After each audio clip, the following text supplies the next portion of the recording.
حضرت مالک بن حبیرہ شامی رضی اللہ عنہ کا بیان ہے کہ جب کوئی جنازہ ان کے پاس لایا جاتا تو جو لوگ ان کے ہمراہ آتے انہیں 3 صفوں میں تقسیم کر کے نماز جنازہ پڑھا دیتے۔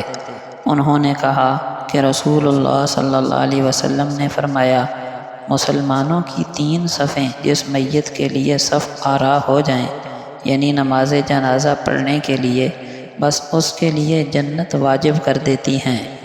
نبی اکرم صلی اللہ علیہ وسلم نے فرمایا، جس مسلمان بندے کے 3 بالغ بچے ہونے سے پہلے فوت ہو جائیں، اللہ تعالیٰ ان بچوں کے ساتھ اپنی خاص رحمت و مہربانی کی وجہ سے اسے جنت میں داخل فرمائیں گے۔ آپ صلی اللہ علیہ وسلم نے فرمایا، جس خاتون کے 3 بچے آگے پہنچ گئے یعنی فوت ہو گئے، وہ اس کے لیے دوزخ کی آگ سے پردہ بن جائیں گے۔ ایک خاتون نے عرض کیا، اگر 2 مر گئے ہوں؟ آپ صلی اللہ علیہ وسلم نے فرمایا، 2 بھی۔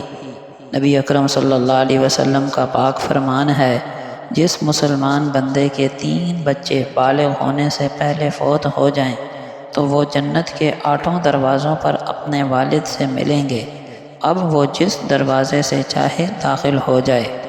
نبی اکرم صلی اللہ علیہ وسلم نے فرمایا، جس کسی کے 3 نابالغ بچے فوت ہو گئے، وہ اس کے لیے دوزخ کی آگ سے مضبوط قلعہ بن جائیں گے۔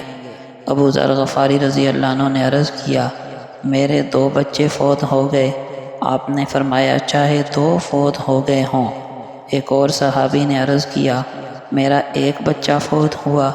آپ نے فرمایا، چاہے 1 فوت ہو گیا تب بھی۔ سنن ابن ماجہ۔